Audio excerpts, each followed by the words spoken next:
Bueno, antes de empezar coa lista de premios vou dar paso a alguén que nos vai axudar a que vayamos entregando premios entre sorriso e sorriso. Ele é Adrián do Regenco, é tiktoker, é un dos monologuistas da Bisbarra, e se queredes saber un pouco máis sobre ele ou se queredes ter algo máis localizado, como algún día seguro que pasades por Cabana, polas redondas, bueno, pues como diría Quevedo, era así un hombre a un quinto de cerveza pegado, ese seguramente será Adrián do Regenco.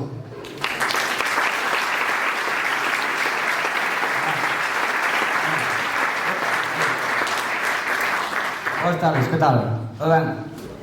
Bueno, pois aquí estamos na gala dos premios do fútbol da Costa. Supoño que xa todo o mundo sabrá onde está, non? Pero bueno, está ben aclararlo porque sempre pode entrar algún despistado que viu entrar xente e dixo igual poñen aí Spiderman, vou unir á festa, pero non. Pois aquí non estamos para Spiderman, o que quere ver Spiderman que vai para casa, que baixe de internet, que se busca vídeo. Hoxe aquí estamos aos premios. Vamos a darle aquí premios a tutiplén. Vamos a dar aquí premios que isto, mira para aquí. Estes son os grandes. Estes son os que son máis adecuados ao meu tamaño. Bueno, eu vou me presentar, son Adrián do Regenco, son de Cabana de Regentillos, conocedes Cabana, non? Conocedes? Bueno, os equipos de segunda do grupo B este ano deben conocer bastante, ben? Digo, porque ganaron a liga, non é por outra cousa. Bueno, non veño aquí tampouco chulearme, pero para unha vez que se gane algo, haberá que, non, dicilo, haberá que presumir deso. Pero non é o sitio para presumir tampouco. Estamos aquí nunha entrega de premios. Nos premios hai que ser imparcial.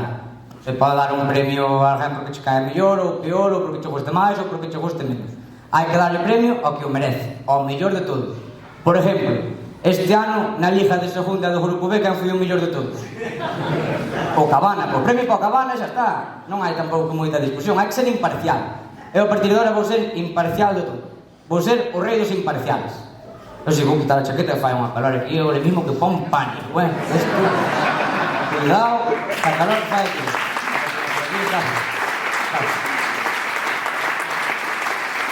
A partir de agora non me de notar que estou a favor de ninguén, estou imparcial total.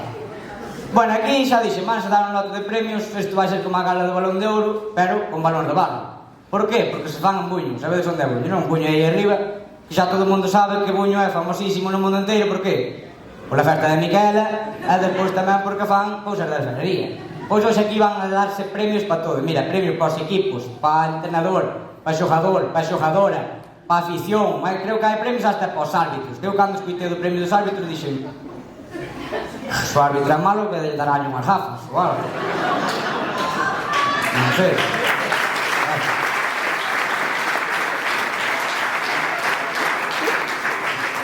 Sí, porque hai esa leyenda urbana de que os árbitros non ven ben.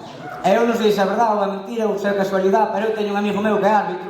É verdade que non ve un burro a tres pasos, o tipo non ve nada. E dixen eu, vai te mirar de vista porque eso non é normal. De ti cada día ves peor, cada día caes polas escaleras porque non ves nada. E o tipo foi ao oculista e mirado pouco que ve, que entrou ali e dixo, buenas tardes, viña para mirar a vista. E dixo o tipo, a má faiche falta, que esta é unha ferretería, non?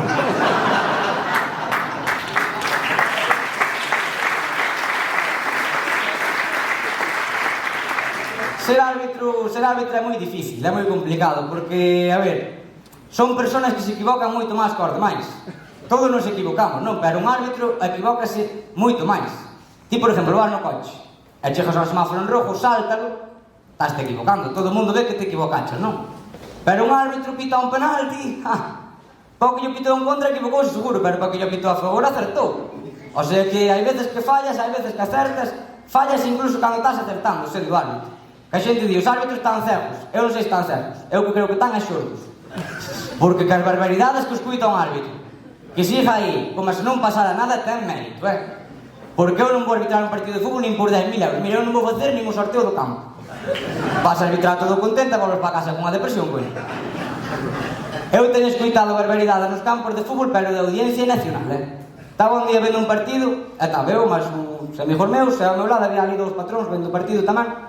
E pasaron un grupiño de chavales, 14, 15 anos, estes que van co altavoz que a música top a todos lados. Que da igual onde ten, eles que a música top. Están no campo de fútbol, música top. Están na playa, música top. Están no velatorio, música top. Eles dalles igual. E pasan por diante nós e di o patrón. Moi mal educados son os rapazes de hoxe en día. A saber os pais que ten a educación que lle deron. E que a mesma gira se di, árbitro, fillo de puta, me cago en Dios, que pita. Dixen eu, bueno, tes ti moita máis educación que eles, onde vai parar? E o árbitro estaba pitando que empezaba o partido. Chega a pitar un penalti no 90 como se puñería o paisano. Ser árbitro é moi complicado, pero tamén ser entrenador tamén é moi complicado, Bueno, a mellor un entrenador de primeira división, pois ten o máis fácil, eu que sei, por exemplo, o Cholo Simeone. O Cholo Simeone seguro que o ten moito máis fácil. A mellor ten un problema, non sabe quen poñer, non sabe quen quitar, está agobiado, está estresado, pero mira así un pouco para a nómina. Arréglase o problema, pero seguro, ainda que mira así un pouco de rollo, plá, día solucionado. Mira, abra a banca electrónica o Cholo, ten tantos números na cuenta que non pode verlo como móvil, si ten que poñer en horizontal, é tantos números que ten esa cuenta. É unha barbaridade. Que me dixeron a mí no banco outro día, cuidado por hackers, cuidado que entrenche por internet na cuenta, e dixen, ojalá me entraran na miña, digo de corazón. Solo por ver a cara de imbécil que iba a quedar o que me quiso roubar. Ojalá me entrara, se cada ainda lle dou pena, ainda me fan unha transferencia.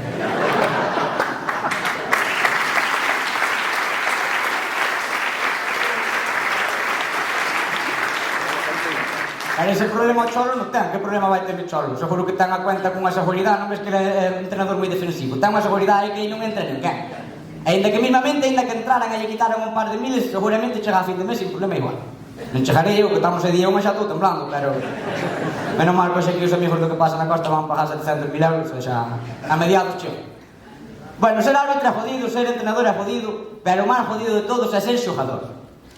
Porque ser xogador tens que ir varias veces por semana a entrenar, chove, quente o sol. Tens que ir xogar o fin de semana, chove ou quente o sol. E ti sabes lo jodido que é levantarte un domingo para ir xogar ás 4 da tarde con unha resaca como un piano, como vai esta xente. Esa é moi complicada. Digo, que é complicado, xa me costa a min ir velos, non me quero imaginar iso, que tampouco son todos que van de resaca, non vamos a generalizar. Non vamos aquí dicir que van todos de resaca, que hai algún que vai de ranjanche ainda, non...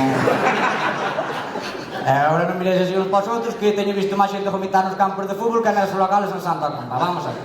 Pero non vos preocupedes, ainda Messi é o mellor xogador da historia e tamén tuvo a súa temporada que vomitou polos campos como a calquera. Non hai problema ningún. Eu, por exemplo, nunca na miña vida xoguei ao fútbol. As cousas como son, xoguei unha vez na máis, porque eu, ao deporte, a ver, velo ainda o vexo, pero practicalo xa, que o practiquen outros. Mira, eu fui ao gimnasio un día solo na miña vida, un día. Chegoume para non volver. Levo, mire, non paso nin por diante de levo 3 anos pagando o gimnasio por non ir nin desapuntarme, non quero volver por aí. Cheguei ali, entrei, estaba ali máis perdido eu que a Sergio Ramos en cifras e letras, non sabía que facer ali, non me enteraba das cousas. Xa veo o monitor a primeira e xa me cazou, dixo, buenas, é o teu primeiro día, e dixo eu, E me, bueno, que tal, por onde queres empezar? Cal é a máquina que marcha usted? E dixo, bueno, por de momento é aquela de ali onde a porta que lle botei €1 de unha fanta de naranja. Nunca máis volvín ao gimnasio, nunca máis. É que o fútbol pasou igual, xoguei unha vez na miña vida nada máis. Tiña 8 anos. Un día da hoja que aquelo puñía pánico da maneira que chovía aquel día. Casi suspenden o partido de fútbol para facer un de waterpolo. Imaginadevos o que chovería, que chegou ali Noé, aparcou a arca, baixou e dixo, na miña vida vin caer tanta auga. Chovía muchísimo. Pois xogamos igual o partido. Toquei o primeiro balón, daronme unha patada no tudillo, que ainda a día de hoxe me doi un pouco. E dixen, Santo Tomás, unha vez e nada máis. A mí non me coñecen noutra destas. Era un trauma para mí non poder xogar ao fútbol, porque, ou bueno, non querer xogar ao fútbol, porque era a actividade que había despois da escola. Chegabas á casa, daba o papel para que te apuntaran, daba a teus pais, a que actividade queres ir? No papel poñían fútbol, os pequenos de 5 a 6 e os grandes de 7 a 8. Non había máis actividade. E daquela eu non iba a ninguna. Eso ahora cambiou, eso ahora os rapaces de hoxendía teñen moitas ventajas. Teñen un sobrinho pequeno que tiñan 2 tomos como as enciclopedias para apuntarse ás actividades. Agora é unha salvajada as actividades que teñen. Nese caso teñen máis ventaja, pero cuidado, teñen ventaja eles, pero que nos vai levar, cuidado, Meu sobrinho ten a semana máis ocupada que a panorama me dá. Meu sobrinho ten ainda 4 psicólogos do nivel de estrés que ten, o rapaz ten 4 anos na máis. Bueno, agora vou vos deixar continuar un pouco ca gala e despois comento vos como é a semana do meu sobrinho porque ides flipar. Moitas gracias.